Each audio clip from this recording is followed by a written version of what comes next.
Hey, why the hell are you taking so long? We're gonna get in trouble if, hey. A man with a missing front tooth walked out to see a collapsed man on the ground. It was the person they were looking for, but to their surprise, he wasn't alone. A large hooded man stood next to him, and along with him, there was a young boy. However, before he could call for more help, the sound around him seemed to disperse. Quickly after all sounds disappeared, he found himself being yanked towards the cloaked man. There was nothing he could do, and he felt his neck being squeezed by the unknown assailant. Soon everything went dark, and the last thing before he passed out was a strange prickly feeling of electricity running through his body. At least these guards aren't too bright. Roland gave out a sigh before releasing the man he had just shocked with lightning magic. There were now 2 people down and the path forward was open as the man he just disabled had left the door unlocked. However, before he did anything else, he needed to address the boy who was with him. The young man couldn't accompany him into the building, but Roland could at least gather some information to prepare. Listen, I need you to tell me everything you know about this place. Does this involve the Thieves Guild or only the local criminal syndicates? Tell me everything you know, leave nothing out as it could save the lives of your friends. Does this mean that you will help us? The boy broke down and cried in front of him, but it didn't seem like he expected Roland to be willing to help. Roland noticed that the young man was still shivering, so he decided to kneel at his eye level. He attempted a more compassionate approach, even removing his hood to reveal his mithril helmet underneath. While he didn't reveal his face, his visor allowed his eyes to be seen. Yes, I'll help you. But I need information to make sure we approach this situation with efficiency. The more I know, the better. Can you do that for me? Can you tell me who those people are that took your friends? The boy sniffled, wiping his tears away with the back of his hand, but quickly after, his expression changed. Why yeah, I can. I'll tell you everything I know. Good. Roland listened as the boy recounted what he knew about the area, the people involved, and any potential leads regarding the whereabouts of the missing children. There was a lot more information than he expected. It seemed that this street urchin had quite a lot of information about these assailants. First of all, it didn't seem that they were directly part of the Thieves Guild, but rather something like an affiliate. This place was probably owned by a crime lord, similar to the ones Roland took care of back in Albrook. This made things slightly better, as he wouldn't be going directly against the guild and their leader, something that was better to avoid. However, once inside, he needed to keep his identity hidden. It was possible that once everything was over, the owner of this place could put a bounty on his head. There would probably be some crazy assassins that would be willing to kill even a knight commander for the right price. Roland couldn't allow himself to be identified, as he would be putting himself in danger and everyone around him. Using people around a strong target as bait was a strategy for criminals. He couldn't let his wife be used as a hostage or his friends be targeted just because of his actions. Going about this discreetly was a must, and luckily this new robe along with his armor could help him conceal his identity. Hiding the runes was a possibility, and he had already changed the structure of his helmet that would help keep his identity hidden. Unless someone pried him out of his clothes, he was confident in keeping himself hidden. You've seen them take out people and move them into large wagons. Yes, I think they should be in one of these buildings too. Something caught his attention, and Roland looked at his mapping device. It was obvious that this entrance led underground, where the whole situation was taking place. The buildings above ground seemed abandoned, but surprisingly, no beggars or homeless people dared to come here. Most of the buildings in the slums were occupied by someone, which meant that they were just afraid to rest in them. There are a few people there, but their levels are too high to be beggars. They are guarding something. If what this kid is saying is true, then this must be an illegal slave trafficking operation. He had an idea of what he was dealing with, so now he had to handle it. His hand connected with the ground he was standing on, and a strange orange light surrounded him. This action scared the boy slightly, but no explosions were going to occur. Don't worry, I'm just performing a scan. A scan. There was no time to explain, but Roland quickly increased the range of his mapping device and began copying the layout of the underground lair he was about to assault. Within a minute or so, he had a rough map of the area stored inside his armor. There were quite a few of them down there, but luckily, this was just a gathering spot and not a venue where they presented or sold slaves. Good, they probably just gather them here before selling them off to slave traders. This seemed to be only a drop-off point, which would make things a bit easier. For a moment, Roland wondered if he would need to contend with some rich merchants and nobles and their guards. He had heard rumors of some depraved places that held auctions for rare slaves. Even though slavery wasn't forbidden, it was only allowed to buy sanctioned debt or criminal slaves. This didn't stop places like this from appearing, where they grabbed orphans from the streets or other unfortunate people. What's your name? It's Vico, sir. Good Vico, do you know how magic scrolls work? And not really. Have you ever used your mana to activate a skill or any type of enchanted item? I think so. The boy was a villager with the only skill Roland could see being farming, which was a passive skill. Luckily, he had at least activated some type of magical device in the past and had just enough mana to use the card-sized runic scrolls that Roland had made. Good, these are magical scrolls. Use these to protect yourself. If you look at the back, they have drawings of what they do and explanations on how to use them. I want you to go hide in that building over there and wait until I come out with your friends. Only use them if you get into trouble, do you understand? Why yes sir. The young man nodded and seemed to have accepted the fact that he was getting some help. Now it was up to Roland to do his best superhero impression and go save the children. He wished to do everything quietly as the thugs here didn't seem too strong. However, he needed to account for the possibility of things going wrong. With a plan in mind and his resolve set, Roland ventured into the abandoned building. He kept his eye on the boy to see if he followed his advice, and he did. At first glance, this place didn't look that off, but Roland knew there was a secret passage somewhere. It didn't take him long to discover an out-of-place sculpture next to a thick wall. This was his way inside. There seemed to be some sort of mechanism in place to open the hidden door. The two guards had no keys, so Roland assumed that some type of switch or lever had to be nearby. After a few glances, he discovered one of the bricks was a bit different, and after a small push, something was activated. With a soft click, the wall shifted, revealing a narrow staircase leading down into darkness. Here I go. After taking a deep breath, Roland descended the staircase, his senses on high alert. The air grew colder as he went deeper underground, and the faint sound of voices echoed in the distance. He made sure to cancel out the sounds around the shifting door in hopes of sneaking up on his next two victims. Ugh, this is so boring. Yeah, wished they would let us drink some booze. Two armored men were leaning against the brick walls with torchlight flickering nearby.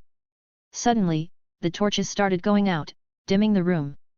Then, out of nowhere, a strange black fog engulfed the entire area, blocking out the remaining light.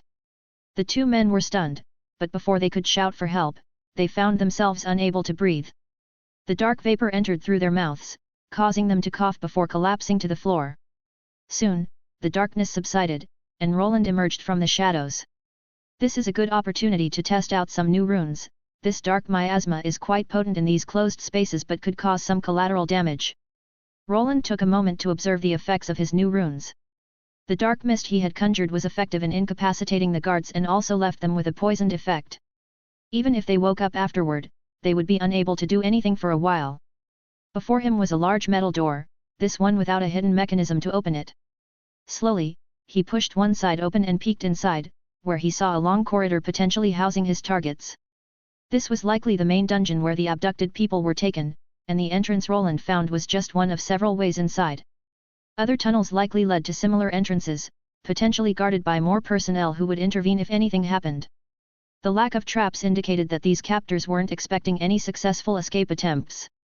There was a notable absence of any individuals possessing combat classes among the captives, which may have contributed to the lack of security measures. I'll just remove the poisonous effect and take it from there. Roland swiftly adjusted his runic spell to suit the situation. Inside, he found nearly 30 people, making it challenging to locate the 4 orphans he sought, especially since he hadn't included them in his mana fingerprint database.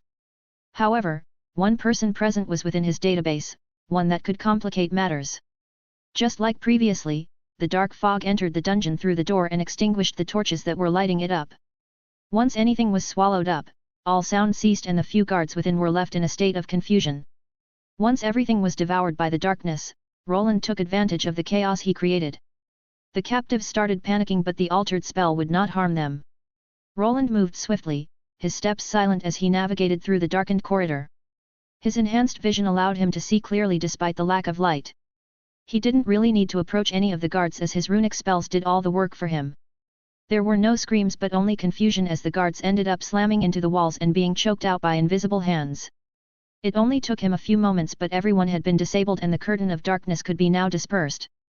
The prisoners had mixed expressions on their faces as they saw that black smoke screen clearing up.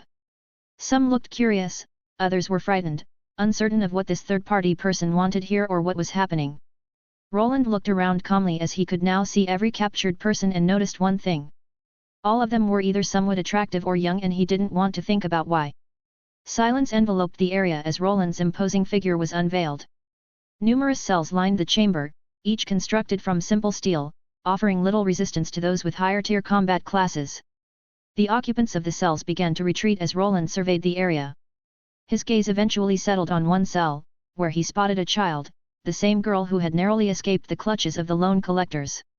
Beside her were the other children he needed to rescue, along with an unexpected addition, a pink-haired woman with slightly elongated ears. "Why you? Did you come to rescue me? Please, help me." It was the young woman he rescued from the carriage. It appeared that she had been dragged here and placed into one of the cells. While he didn't reveal his face, his aura was the same. Even when his robe changed colors and was longer than before, it couldn't hide the fact that it had a mighty mage underneath. The young woman was quite frantic to get out, and he wondered why her brother-in-law wanted to take her here. "Listen up, because I'm not going to repeat myself." Before she could scream at him anymore, he decided to set a few ground rules. There were far too many people here for him to handle or rescue. At most, he could lead all of them out through the way he came in. From there, he wished to bid them farewell, but after looking at some of them, he decided to offer everyone a choice. "I will open up all of your cells and all of you will follow me outside. From there I will give you two choices. You may either leave and try your luck in the city, or if you wish, you may come with me and we will leave together." This was not something that he had planned, but some of the people here looked like they would not last for long. The children he was rescuing weren't the only ones in danger, there were others who might fall back into the hands of the slave traders. The adults, like the woman with pink hair, could at least seek safety with their families or the guards searching for them. The rest could join him, and he would see through what he had begun, as they were now his responsibility. Roland could sense the fear lingering in the air, mingled with a glimmer of hope at the prospect of freedom. The cells were locked, but he could easily tear them apart, but before that happened, he needed to prepare this place for their escape. From within his spatial space, he took out circular orbs covered in runes and began sticking them to some of the walls. For their escape, they needed a distraction, and this would produce quite the spectacle once they left. The location was cramped, with only a handful of vacant rooms likely used by the guards, making it convenient to set the charges and proceed with freeing the prisoners. As the bars began to bend without any visible force acting upon them, everyone watched in astonishment. "Let's go!" he called out in a calm tone, but the people remained hesitant to move. Fortunately, two groups here were familiar with him. The half-elven woman approached his side first, followed by the four children who likely recognized him by now. "Everyone, be calm, this sir isn't our enemy, we can trust his words. Follow me and try to stay silent." After some encouragement, the group finally decided to trust him. Roland led them back through the darkened corridor to the entrance he had used. Their footsteps made no sound, and the rescued captives stuck close together while still wary of their strange savior. Roland remained focused on his task and scanned the area for potential threats, but fortunately, none of the guards stationed outside had noticed anything amiss. Soon, he led them to the dungeon door and waited patiently as everyone ascended while making sure they all made it through safely. Once they were all clear, he quickly placed a few runic charges on the walls and followed them out. The stairs led them up to the secret passage he stepped through, and finally, they were out. "We are really outside? Hey, stop, you're going out of the spell's range." Despite his shouts, the people didn't heed his warnings. As soon as they caught sight of the outside, a large proportion of them started running. This reaction was somewhat anticipated, yet he had hoped they would exercise more caution. Now, he feared their noise would alert other hidden sentries nearby, which left him with little time to escape and keep the young ones safe. It's Plan B then, or perhaps even Plan C, just great. "Master Alphonse, would you like to have some more of the vine? Your glass seems to be empty." "If thou art compelled, it would indeed be a squander to decline." "Quite." Aubert Abram's smile brightened as he snapped his fingers. From the side, a stunning woman with an elven-like appearance moved gracefully to carry out his order. She poured the red wine into the seemingly nobleman's glass, her movements fluid and elegant. Her long red hair shimmered under the candlelight, and her partially elongated ears hinted at a mixed heritage. The man sat in an expensive-looking chair, his attire more militaristic than regal, yet he exuded authority and confidence in his posture and demeanor. As he took a sip from the large wine glass, those around him dared not speak. Besides the beautiful woman and Aubert, various other lovely ladies waited nearby, all with lowered heads, seemingly fearful of catching Alphonse's gaze. "Pray, where hath we left off?" "Ah, yet, we were conversing upon the recent advancements in our modest enterprise. I trust thou hast successfully procured the cargo."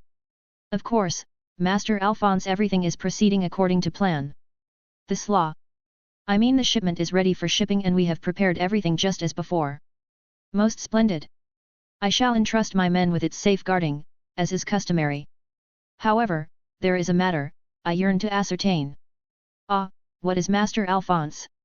"Pray, do allow me to address the recent commotion concerning the young lady hailing from the Albemarle merchant family. I've been privy to some disquieting tidings. Might this pose an inconvenience?" "An inconvenience? No, everything will be fine, she won't be a problem. She may have chosen my fool of a brother, but if she is not there to be wed, then my position as the heir will not be impeded." Aubert replied in a confident tone before this important guest. The man was part of the Valerian house, directly under Theodore Valerian, the individual who could alter Aubert's destiny. Everyone knew he was one of the main candidates for the duke position. Despite the forbidden nature of their endeavors, so long as their illegal slave trade remained undetected, the profits gained would enrich the coffers of this noble figure. It was an investment in the future. If the man ascended to the position of duke, their merchant family would attain unprecedented heights. "Splendid." The knight commander nodded, and everything seemed fine. Aubert could already envision himself atop the world, with riches rivaling royalty. However, his excitement didn't last long, as a knock echoed against the door to the private chamber. Instantly, he sensed that something had gone wrong, as his people would not have disturbed this important meeting otherwise. "What is it? How dare you interrupt us?" he responded to the knock with a commanding tone. The door creaked open, revealing a panicked subordinate who swiftly entered the room. It was a lone man who resembled a butler, and he promptly reacted to Aubert's nod. He knew speaking out in front of the guest wouldn't be wise. Instead, he approached his master and whispered into Aubert's ear, his expression tense with urgency. "Master Aubert, there has been an intrusion at one of the locations." Aubert's heart sank at the news. Intrusion meant trouble, and trouble was the last thing he needed, especially during such a crucial meeting. To his surprise, before the man could continue with the report, the man Alphonse spoke out instead. "Pray tell, what manner of incursion do you speak of?" Alphonse was a Tier 3 class holder and a superhuman compared to the people gathered here. It wasn't surprising that he was able to hear the news, and it seemed that he wasn't too pleased about this revelation. "It's nothing that you should worry about, Master Alphonse. My people will take care of you." "Indeed? Nonetheless, I am inclined to request enlightenment on this matter, as it pertains to our collaborative endeavor, for which I bear accountability." The knight commander put the large wine glass away and his demeanor changed. The atmosphere in the room shifted as Alphonse's gaze bore into Aubert with an intensity that made him shudder. Aubert knew he couldn't brush off the intrusion lightly, especially not in front of someone as influential and powerful as Knight Alphonse. "Master Alphonse, I assure you, it's just a minor hiccup. A few meddling fools trying to disrupt our operations. Rest assured, my men are dealing with it as we speak." Aubert attempted to downplay the situation, hoping to alleviate Alphonse's concerns.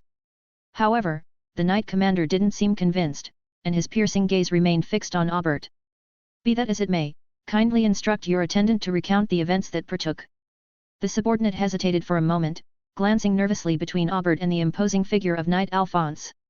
Only after the man that paid his wages gave him another nod, did he begin recounting the events that transpired a few moments ago.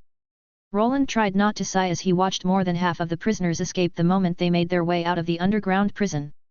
They scattered in all directions, clearly lacking trust in their savior clad in darkened armor. With a shake of his head, Roland quickly shifted his focus back to the group that remained with him. It consisted of the 4 children that he had promised to save, the pink-haired woman, and a few other random people who seemed confused. Roland knew he had to act quickly to get them to safety before the guards realized what had happened below. It's just a matter of time before someone gets seen or caught. Then this whole place will be crawling with thugs, or even worse, city guards. There was a big possibility that someone influential in this city was pulling the strings from the shadows. While the merchant family was involved, they could potentially be merely scapegoats, with the true mastermind hiding elsewhere. Roland speculated that it was possible this operation was backed by the Thieves' Guild or, even worse, by the nobles residing in the city. Although this type of slavery was forbidden, many individuals in power were willing to turn a blind eye as long as significant profits were at stake. The one that owns this land is that guy. I need to get out of here now, but what should I do with her and the others?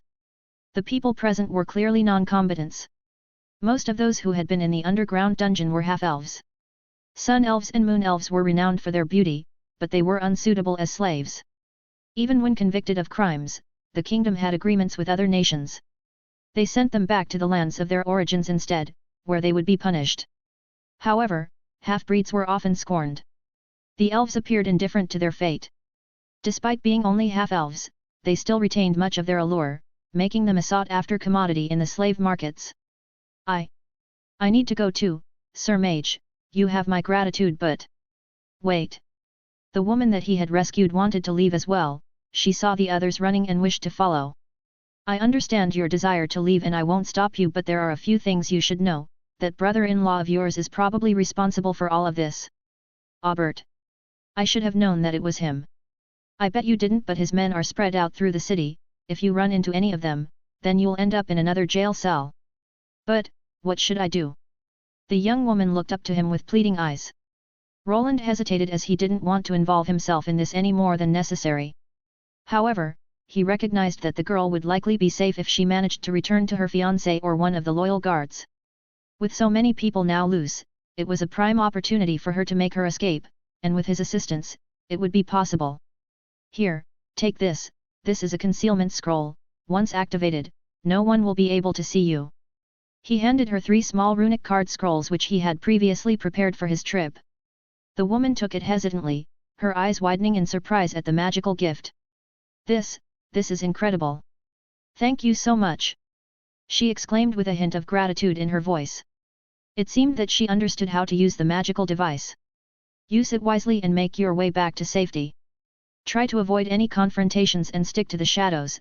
The magical effect will only work for 5 minutes, so use it wisely. I will, thank you. With a final nod, the woman turned and disappeared into the darkness.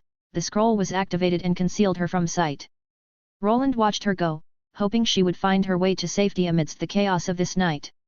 That's one down. Now what about the rest? He was left with a group of children, the oldest probably at the same age of the young man he left behind outside.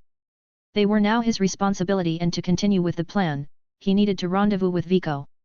However, before this could happen, a magical explosion echoed in the place he was trying to take these kids to, and it prompted him to sprint in the direction of those sounds. Shit, did he get attacked by someone? The young man had been given a few scroll cards to defend himself. Roland had hoped that Vico would simply hide somewhere until everything was clear, but perhaps once the captured people dispersed, he also moved out of his hiding place. As Roland approached the building he was trying to reach, he noticed a commotion. A few guards stood in front of a charred person, one that seemingly received a bolt of electricity. It's Big Brother, he is in trouble. One of the children Roland had rescued shouted as their brother was being assaulted. 3 people were approaching him with weapons raised, but their attacks were ineffective as the weapons bounced away from the mana shield surrounding him. The young boy looked scared, his hands trembling as he dropped the rest of the scrolls on the ground and began to panic. Don't worry, I'll get him.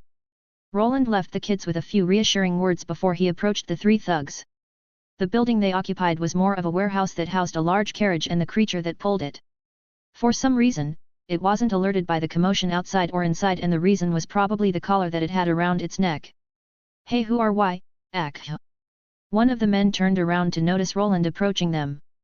Before he could do anything, he was flung up against the wall and his allies quickly suffered the same fate. Their bodies slid down the wall, unconscious from the impact. Roland stood before them, his imposing figure shining from the runes under his cloak. The children's older brother lay on the ground, still recovering from the shock he received. Roland approached him and knelt down, checking for any signs of serious injury. Are you all right? Sir? Why, yes. Good, get up, we have to go now, help me get everyone into the wagon, we have to leave. Roland wanted to scold the youth for exposing himself unnecessarily to danger, but there was no time to waste. The place housed the slaver's wagon, used to transport their captives. It was large and well armored, the perfect mode of transportation out of the city. Even the creature needed to pull it was there, likely hidden from sight. Everyone! Why, you are safe! While Roland attended to the creature, the children had a small reunion. The collar around its neck was enchanted, typically requiring a control device to operate. However, with his skills, Roland quickly attuned it to his runes, allowing him to give the creature simple commands, similar to a golem. With it under his control, the plan of escaping this place could commence. With the help of his Mana Hand spell, Roland managed to get the large lizard-like creature into a harness. Fortunately, he had seen a few of these slave wagons before, which made the task easier. Meanwhile, the children had a heartfelt reunion, and with a few convincing words from their eldest brother, they began making their way into the slaver's carriage. The other people, comprised of children between the ages of 12 and 10, followed suit. Some of the captives were still dazed by their ordeal, but they seemed to understand that they were being rescued. Before everyone was on board, Roland took out a few round objects from his spatial bag. He threw them into the distance, with one landing right next to the passed-out thugs. Once this was done, Roland climbed onto the driver's seat and used the reins to order the creature to move forward through the now open door leading outside. The creature obeyed Roland's commands, its massive form straining against the harness as it pulled the heavy carriage forward. They arrived outside the building and seemingly were clear to continue down the main street. He safely arrived on the main road, and while remaining vigilant, he guided the wagon with the escapees down it. With the help of his sound-cancelling spell, he was somewhat able to maneuver through the night towards his last destination, one of the city gates. I hope this works, otherwise. While inside the criminal's lair, he discovered documents and identification emblems in the form of rings. If his hunch was correct, it might be possible to escape through the gate without further conflict. If the nobility were involved with these slaves, then the guards should recognize the wagon he had borrowed. He only needed to present himself as a new slave trader, and perhaps they would allow him to exit through the front door. There was movement behind him, but with the aid of some spells, even the patrolling guards couldn't detect their passage through the dark streets. It's good that they don't have any lanterns, otherwise, they would have spotted me by now. He kept a watchful eye on the surroundings, alert for any sign of pursuit or interference.